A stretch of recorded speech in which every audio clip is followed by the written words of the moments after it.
The US Air Force operates roughly 5,200 aircraft and more than 13,000 pilots.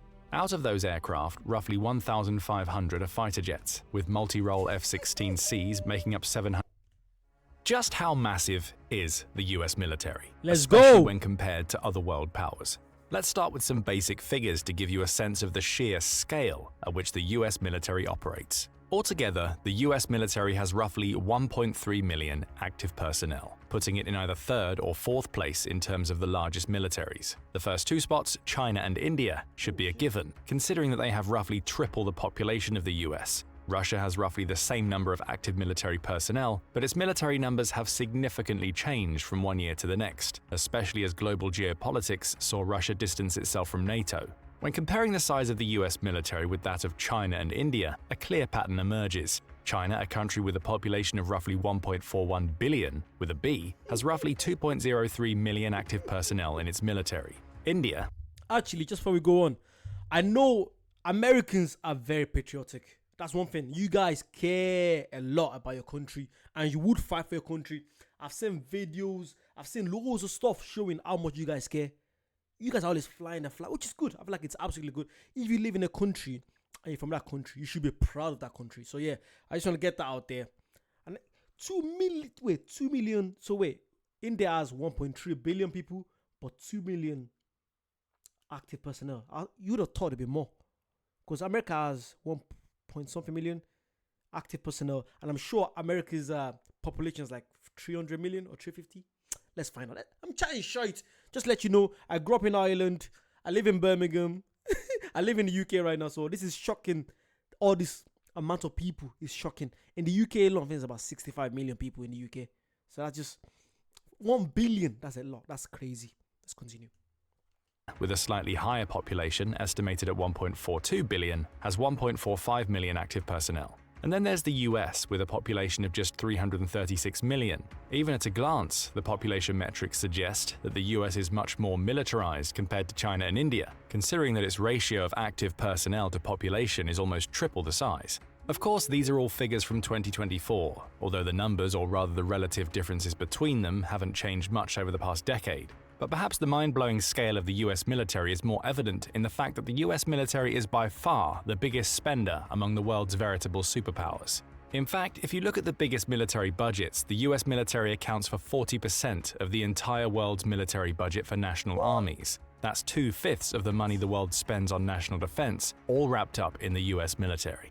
The country spends more than the next 5 biggest spenders, China, Russia, India, the UK, and Saudi Arabia combined. And the list is only that short because… Combined?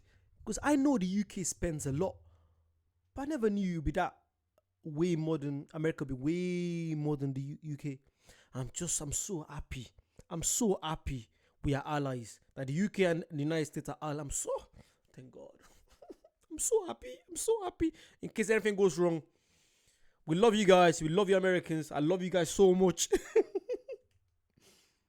Because China and Russia are estimated to spend more on their armies than the official numbers imply, thanks to the relative purchasing power parity of their local currencies. According to the SIPRI military expenditure database, the US spends more than the next 10 countries combined, not 5, if we compare their relative expenditures in raw US dollars. This financial mismatch is down to the US being a bona fide economic giant compared to all other countries. Impressive as the US's 2024 military budget of roughly $900 billion may be, it pales in comparison to the country's GDP. By some estimates, the US spends only 3.4% of its GDP on national defense, ranking it 9th in its expenditure on national defense globally. But the numbers from the 2020s don't come close to the figures from previous decades. During the wars in Afghanistan and Iraq in 2010, that ratio was closer to 5%. In the thick of the Vietnam War in 1968, the US was spending close to 10% of its GDP on the army. And even further back, during the Korean War in the 50s, the figure rose as high as 14%. These figures showcase just how dedicated the US government was. Let me know what you guys think, because I know in the US, homelessness is something that's massive, especially in states like California, New York. Homelessness must be crazy. What do you guys think when it comes to the government spending a lot of money on the army? But I feel like you want to keep your country safe. I get why the US government does it, But from someone that might live in the US that's probably like unemployed, on food stamps and all, they're like, why don't you give us the money? But the government is like, we're trying to make sure no one invades us. And if someone tries to invade us, we want to make sure we're ready. So it's like a catch 20. Is it catch 21 or 22? If you know what I mean. So I do get why they spend it, and also get why people might complain as to why they're spending too much. If that makes sense. Was to maintaining its military. But perhaps more importantly, they demonstrate how the US economy grew in tandem with the country's global geopolitical presence. When adjusted for inflation, the US is spending much more than at any point in history after World War II, but proportionally less as a percentage of the national income. So where is all the money being spent, and where are all those 1.3 million personnel deployed? The US military, officially the US Armed Forces, is composed of 6 separate branches: the Air Force, the Army, the Navy, the Marine Corps, the Coast Guard, and the Space Force. We'll let you guess which one of those is the newest. Let's take a look at them. Which one? Let me guess which one is the newest. I want to say the Space Force. I'll say the Space Force. Which one would I think they spend the most money on? I know you guys have some crazy jets, some fighter jets. So would it be the Air Force? Coastal. I know they spend money on the coast. So United States Army and the Air Force, I'd say, are probably the 2 biggest where the money's going into, in my opinion. Let's see. Starting with the US Army. As the land-based branch of the armed forces, the newest. Let's take a look at them, starting with the US Army. As the land-based branch of the armed forces, the US Army has arguably the largest contingent of US troops. Out of the 1.3 million active troops, the Army holds roughly 450,000. But there's a bit more to it. The US Army also technically counts the Army National Guard in its ranks, which adds another 330,000 military personnel as Federal Reserve forces during wartime, but typically only as a militia service. Additionally, the US Army Reserve has roughly 188,000 more troops. The US Army's primary directive is to ensure complete land dominance over the enemy in all the US military's major operations. As such, it's one of the nation's primary offensive and defensive forces, and among the first branches to be deployed into military conflicts anywhere in the world. This worldwide coverage is made possible by the US Army's enormous and extensive range of military equipment. For example, it has 4,600 M1 Abrams tanks, some of the most modern pieces of armor available worldwide. This main battle tank has been pivotal ever since it first entered active duty during the Gulf War in 1991. Since then, the Abrams has received extensive upgrades, particularly to its this got me thinking a few days ago. Why are we actually, why we're human beings, why are we fighting each other? I don't, it just hit me, why? Why are we doing all this? Why does a country have to go to this length to protect themselves? Why?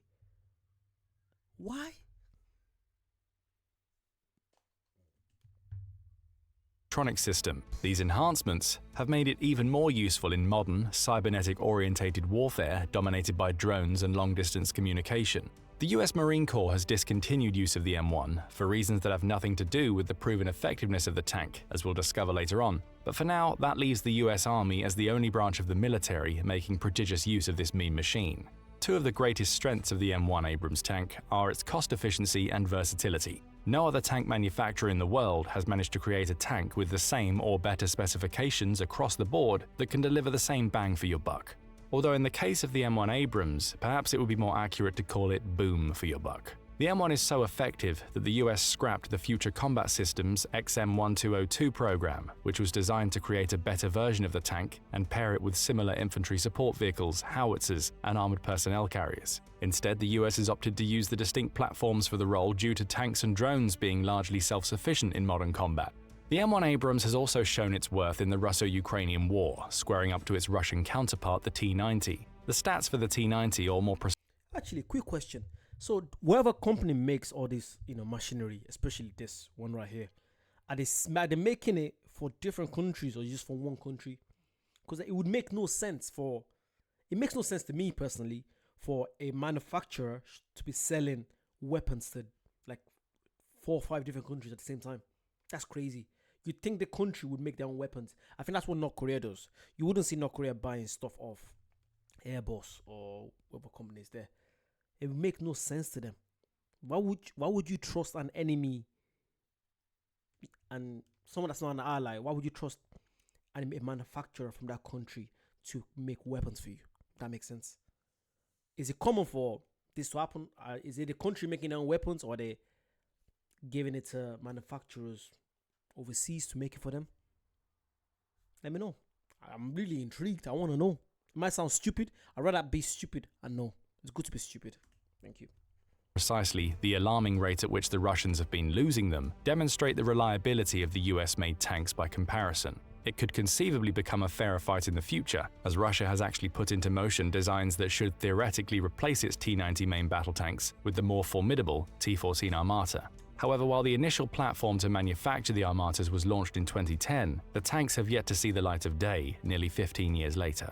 To support the US Army troops on the ground, the military also makes extensive use of infantry support vehicles. Two models arguably reign supreme, the M2 Bradley and the M3 Bradley. The US Army has a total of 6,100 units across the different models, some in active duty and some in storage. Dubbed the best vehicle of the Ukraine war, the M2 Bradley and its successor the M3 are both lightly armored, extremely versatile ground support vehicles designed to provide cover fire, optics, and protection for the infantry squads. The Bradleys have two advantages over the contemporary tanks and infantry vehicles of other nations. First, the advanced optics include SADA-2 thermal vision, similar to those used by the M1 Abrams. This allows the Bradley commander to spot the enemy in low-visibility situations, and the advanced optics system uses GPS and a laser-guided rangefinder to provide greater accuracy on the battlefield. Then the Bradley's primary weapon. I was watching it. Sorry, this is so random. Just came to my head. I was watching a war movie about these kids. I'm not sure what they were. I know they were definitely European. Were they Germans or French? Is this something I can't remember what's called now. But like, they were kids. They enrolled into the army, and they just ended up right in the front of it. And it just shows how gruesome everything is. What's it called? I forgot the movie name now. Like, they were in the gutter for days. They saw their friends getting killed. It was crazy. Is it Enemy Front? Was it like a long title? If anyone knows the movie I'm talking about, please let me know. It was a nice movie. Thank you. The M242 25mm autocannon comes into play. With a range of 1.2 miles and 500 RPM, the autocannon can shred through enemy vehicles, including lightly defended tanks, as two Bradleys managed to do against a Russian T-90 in the Ukrainian village of Avdiivka. Since the M242 is balanced firmly on top of the Bradley, the vehicle is capable of accurate fire while moving, allowing the ground troops to advance further through enemy positions. The other infantry support vehicle that the US Army uses is the M1120 Striker Ranger vehicles, of which the US Army has roughly 4,200 after donating 169 units to Ukraine. The first design was introduced in 2002, making this a relatively modern. You guys see what it said there after the US donated their. If you think of it, if it was the other way around, if Russia donated weapons to a country that was fighting against the US, what do you guys think would happen? But I don't want a World War III to happen. I don't. I want my kids to grow up in a world where things are just normal. Like, why? Why are we trying to kill it? Why? Just why? Life is already tough as it is. Why are we trying to make it tougher? Why? Modern vehicle with appropriate levels of technology and specifications. In fact, the Striker, an infantry carrier vehicle, has been dubbed the incredibly versatile Striker due to how often the US military has opted to deploy these vehicles on various battlefields. One of the main benefits of the Striker vehicle design is its ability to seamlessly incorporate new technologies, systems, and weaponry inside its base chassis. This allows the US Army to heavily customize the vehicles based on any situation, giving itself the upper hand in any conflict. The Strikers have been used as reconnaissance vehicles, mobile gun systems, mortar carriers, engineer squad vehicles, mobile command units, medical evaluation support, anti-tank guided missile carriers, and nuclear, biological and chemical (NBC) warfare support vehicles. This showcases just how broad the range of options for outfitting Strikers to suit the mission at hand is. The Rapid Capabilities and Critical Technologies Office, RCCTO, has also suggested that this 8-wheeled vehicle might gain a hybrid version, which would improve its versatility further by making the engine quieter when using electric power and reducing its reliance on refueling. The Striker's primary defensive system since 2022 is the Directed Energy Maneuver Short-Range Air Defense, or DM SHORAD anti-air laser system. The 30 kilowatt laser version has been shown to be capable of obliterating a pickup truck's engine block, but Lockheed Martin has equipped Strykers with a 50 kilowatt laser for maximum defensive power. The combination of using Strykers for anti-air defense, the Bradleys for maneuverability, and the M1 Abrams tanks for sheer destructive and offensive potential allows the US Army to effortlessly switch between tactics and dominate the ground. The US Army also has another stockpile of 4,700 M113 armored personnel carriers, 5,600 MATVs, and over 125,000 high-mobility multi-purpose wheeled vehicles, roughly 40% of which are armored to protect them from mines. This gives the US Army one of the highest numbers of military vehicles across the world, and that's only one of the branches of the military that uses land vehicles. We'll get to some of the others shortly, but first let's take to the skies with the US Air Force. This branch of the US military is arguably the primary factor that has allowed the nation to create such a dominant worldwide military and geopolitical presence. With a total of roughly 690,000 personnel, roughly 320,000 of whom are active duty troops, the US Air Force operates roughly 5,200 aircraft and more than 13,000 pilots. Out of those aircraft, roughly 1,500 are fighter jets, with multi-role F-16Cs making up 789 of the total. The slightly older models, F-15C fighters and F-15E Strikecraft, number at around 430, and the more modern F-22 air superiority fighters and F-35 strike fighters number at 100. I hope they talk about the drone. The drones are what scares me the most, because I've got a drone. I've got a DJI drone. It's only a small drone. And when I'm flying my drone, because I travel, I explore Scotland. When I'm flying my drone, just probably like few meters up, I'm like, wow, this is so cool on my phone. Now imagine if you got a drone thousands of feet up, and this drone cannot just only stay there and fly around. This drone can be used to drop missiles at specific targets.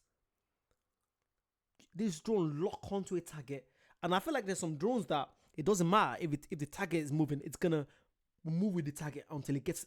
That's crazy.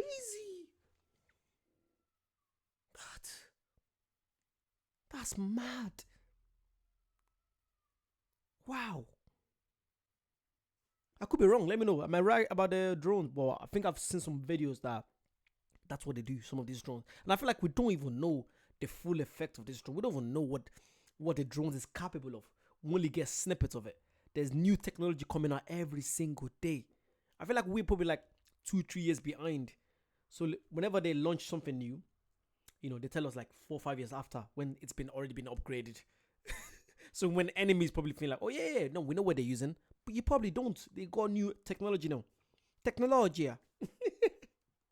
Wow. 178 and 116 respectively. With a balanced mix of jets for any occasion, the US Air Force can deploy its pilots across the world and create zones of complete air superiority. And one of the main reasons behind the Air Force's superiority is access to the most modern jet designs. On the Russian side, the Sukhoi Su-57 is less maneuverable than the F-22, and the Russian Air Force doesn't really have a comparable platform to the newer F-35 at all.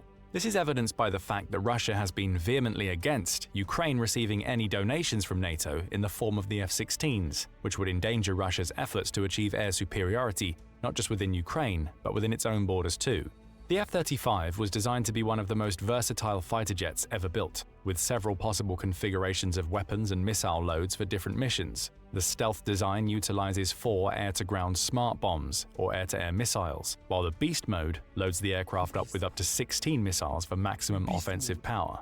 The F-35 is also notable for being able to display vital battlefield data in real. Also, I feel like we tend to forget about the pilots. Imagine being a fighter jet pilot, dropping all these missiles. Like, you go home, like you I don't care who you are, you're gonna have PTSD because you've taken so many lives. Like, I don't care how strong you are as a man, you're gonna remember, like, oh my god, 3 weeks ago, like randomly we're like, 3 weeks ago, I remember it was lightly raining, I dropped this at this specific space, 80 people died. You're gonna have to live with that. There's so many things going on that we see the statistics, we think, oh, that's it. There's just so many things going behind the scene that we don't even know about. Our lives probably been saved so many times. There's probably been so many countries that have tried to invade the US, but the US nationals will probably never know because they've just been stopped before they even try it. So many things happen that we don't even know. I'm sure about that. I'm very, very 100% sure about that. Wow. Time, while simultaneously transmitting this data to other jets and military platforms in the vicinity. This allows a jet to act as a highly mobile airborne recon unit and enhance the performance of the US Air Force, Marines, or Army. The F-35's success on the battlefield has led to an overall increase in production, which brought its cost per unit down to below that of the F-22. This has allowed the Air Force to replenish its stockpile on a lower budget and enable the US to export the fighter jet to other countries, primarily its NATO allies. European jet fighter projects don't have a ready equivalent to the F-35, with the Eurofighter Typhoon comparable to the F-22 in terms of stealth technology, but pricier to obtain. This is why the Air Force has ordered another 1,763 F-35As to join its fleet in the coming years, mainly to replace the increasingly obsolete F-15s and 16s. Where are they ordering all this from? Who's making this in their back garden? I know this. See, that's why I'm sure the company that's making it, they can have some crazy security just to make sure no one comes in and mess with them as well. 1,763. How much you guys think one cost? I'm gonna guess and be like, let's say, because you're buying loads, you're gonna get a good deal. Let's be honest. So 1,000. I've got my phone here. I'm gonna do some maths. So 1,763 jets, right? Let's say they go for. I'll be nice. Let's say they go for $750,000. So 750,000 times 1,763. What even is that? I think that's 1.3 trillion. What the is that trillion? I don't think it's a trillion. Look at that. Wait, can you guys see? Look at that. Is that trillion? What is that? Is that trillion? I think it's trillion. That's crazy. Spending that much. And I'm saying 750,000 for one. That's just for this lot. There's so many stuff. There's guns. There's. Thank God I'm not the guy involved in the logistics. Sorry.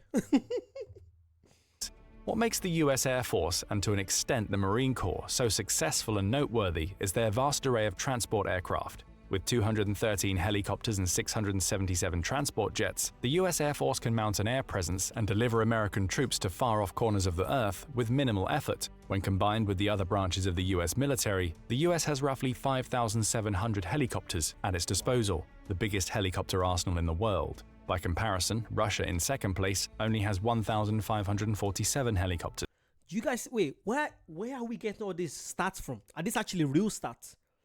Because I don't get why would the government tell the public all this information, knowing their enemies gonna have access to it? I doubt. No. I think there's definitely more. No way. 1,540. That's too specific for me. I'd say double that. Triple that. No way. Nope. That's a lie. There's definitely more. See, again, I'm so glad I grew up in a place that's called Ireland. I've got my Irish passport. So I live in England, but I've got my Irish passport. And no one is invading Ireland, let's be honest. Everyone loves Ireland. Ireland's a lovely country. It's a lovely place to be from. Even from Ireland, what you do, you get some Guinness. You drink some Guinness, you go to your gaff, you have a lovely sleep. That's it. It's a lovely place. Sorry, the Irish accent comes out when I want to talk like this. But yeah, let's continue. See you in a bit. This indicates the massive tactical and strategic gap between the countries when it comes to aerial infantry support. The third major component of the US military is its Navy. Actually, the Navy is the second largest branch in terms of manpower, at nearly 335,000 active military personnel. The figure is slightly above the Air Force's numbers. One of the hallmarks of the US Navy is its ability to operate in pretty much any ocean in the world and project force onto littoral or near coastal regions regardless of where they might be. The US Navy's ships have long-term assignments in both the Indian and Pacific Oceans, allowing them to create pressure on the Chinese, who are considered by many to be its biggest military and geopolitical rival. This is done by means of the largest navy in the world by tonnage, which boasts 11 aircraft carriers, 9 helicopter carriers, 75 destroyers, 23 corvettes and 64 submarines. To put things into perspective, the Chinese Navy has only 2 aircraft carriers at present. Russia has 1, and the only other nations with any aircraft carriers at all are either members of NATO or India, which is a signatory to the Quad Alliance alongside the US. Even then, the maximum number that any of these nations have is just 2. In fact, the US has more carriers than the rest of the world combined. For the second naval category, destroyer-type ships, the next highest ranked is China with just 49 destroyers, while Japan, another Quad signatory, comes in third with 36. The Navy's aircraft carriers are classed into Nimitz and Gerald R. Ford-type ships, with 10 Nimitz-class carriers and 1 Ford-class carrier in active use. The Ford-class carriers are the newest designs, with 2 such more carriers under construction and an additional one on order. The Ford class is widely considered the best aircraft carrier in the world. One of its pioneering innovations is the EMALS, short for Electromagnetic Aircraft Launch System, which is faster, more accurate, and smoother than the traditional Nimitz-class steam catapults.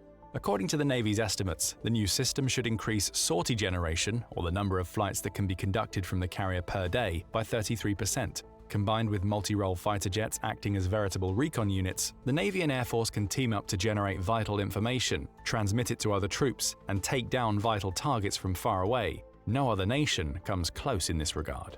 The newest Chinese aircraft carrier designs have attempted to emulate EMALS with mixed success. The arrested landing system, in turn, allows the carrier to minimize runway size and reduce the impact of landing aircraft on the ship's hull and deck. The Ford's Advanced Arresting Gear, or AAG, is designed to be more resistant to wear and tear and have lower maintenance requirements. Together with not 1 but 2 nuclear reactors powering the carrier, this feature allows the carrier to stay at sea practically indefinitely, so long as it's supplied with enough consumables.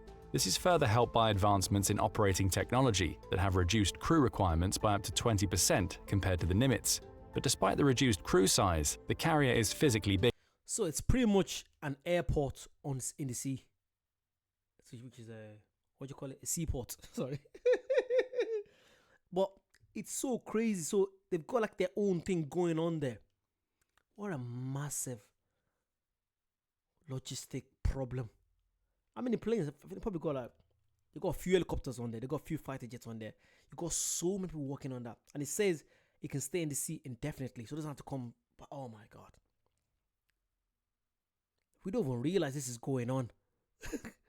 I feel like it's only if you live near the area that they're based at. That's where you're like, oh, this is going on. I grew up in a place called Kildare in Ireland. And there's a place called the Curragh, which is where the army trains in Ireland. And most of my friends that I grew up with, some of them went to the army. And I kind of thought about it. I thought about it for a while. But I'm like, I remember my mom was like, no way you're going to the army. And when I think about it, I'm like, thank God I didn't. But to be fair, there was loads of peacekeeping in Ireland. I'm not sure. I think are the Irish still doing peacekeeping? I think they are.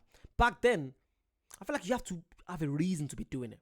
You shouldn't just join the army because I feel like you have to have a reason to join the army. Like you have to believe what's going on. That you're actually going to up. Don't just do it because you want to impress someone. Do it because you actually want to do it. I feel like I hope it doesn't become compulsory. Wow. Yeah, who knows? Bigger than the Nimitz, which allows it to carry far more payload and host a multitude of quality of life enhancements for the working crew and stationed pilots. Considering that warfare in recent years has highlighted the effectiveness of long-range missiles and drones, the fact that the US Navy is building not 1 but 3 more carriers at present shows that the US Navy has the utmost confidence in the Ford's ability to project force, outcompete foreign carriers, and provide vital sea and air support to other branches of the US military. But for all that power, the US Navy and Air Force can't project as directly as the Marine Corps can. With a combination of infantry, navy, aerial, and expeditionary forces, the Marines are designed to be the primary sea-to-land littoral combat units and special forces of the US military. To that effect, the Marine Corps currently have roughly 180,000 active personnel, alongside one of the most versatile equipment arsenals available to any branch of the military. However, what makes the Marines truly dangerous is not what they currently are, but what they are evolving into. Historically, the Marines have been used as naval-based support infantry and special forces. However, with China arguably being the US's biggest military and economic competitor, the bulk of the Marine Corps is being updated to match modern military standards and tactics. In particular, the Force Design Plan is intended to heavily cut Marine Corps expenditure and transport costs. One of the main ways this is being done is by discontinuing the use of M1 Abrams tanks as one of the Corps' main armor vehicles, as mentioned earlier. Additionally, the Marines are no longer designed to take an active part in warfare. Instead, Marine Corps operations will be more catered toward littoral combat and area denial. In particular, the Marines are being outfitted with Mobile Long-Range Precision Strike Missile Systems, MLRPSM for short. This notion is exemplified by Marine Corps General Eric Smith's statement that if the Marines can sink one of your $1.5 billion ships with a $1.5 million missile, the Marines are a threat, and that may change the calculus. As such, the Marines are perhaps one of the few sectors of the US military where the focus is on streamlining and trimming the fat, so to speak. The Force Design Initiative should free up as much as $12 billion in Marine Corps funding to be allocated to other branches of the military. However, the Marines still have plenty of firepower to go around, evidenced by the fact that they are moving away from traditional HIMARS systems to the new Navy and Marine Corps Expeditionary Ship Interdiction System, or Nemesis. The Nemesis is designed to hit sea targets from the land. The way it will be ideally implemented in the Marine Corps is to have the Marines set up mobile bases on islands or military bases close to enemy Navy positions. In the case of China, this would likely be the islands in the South China Sea. This strategy would allow the Marines to effectively prevent China from utilizing its Navy, while allowing the US Navy to progress further into Chinese waters. With the Marines being effectively transformed into an anti-China unit, there's only one more frontier that warrants a mention, and it's one that few have gone to before. The US military officially set its sights on space by establishing the US Space Force in late 2019. This newest branch of the military... Actually, wait, was there not a Netflix series about the US Air Force, the US Space Force? What's the geezer's name from, even though from England, geezer means guy.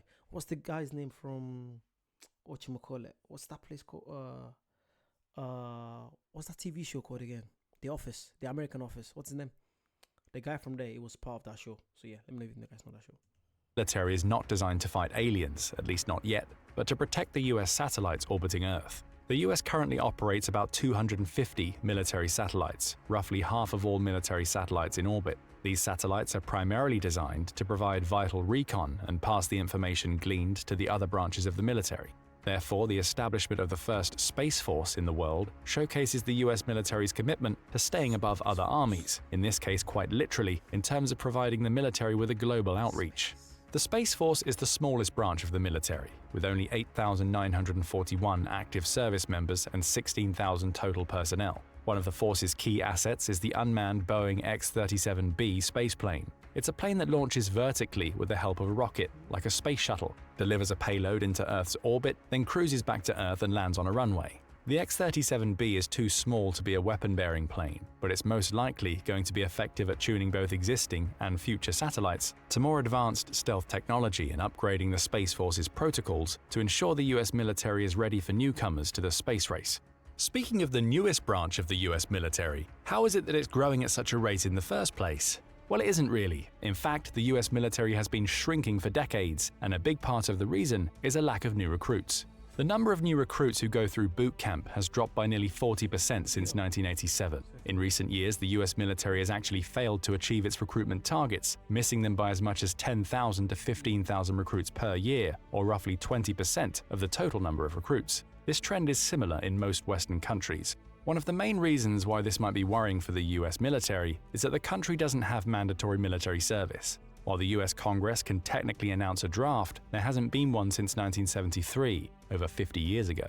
That means there's an entire generation or two of people who never experienced mandatory military service. Even worse, the willingness of young people to serve in the military. Mandatory. Was it mandatory for? Oh, it was mandatory in the 80s and 70s. It's not mandatory now, is it, for the US? I don't think so.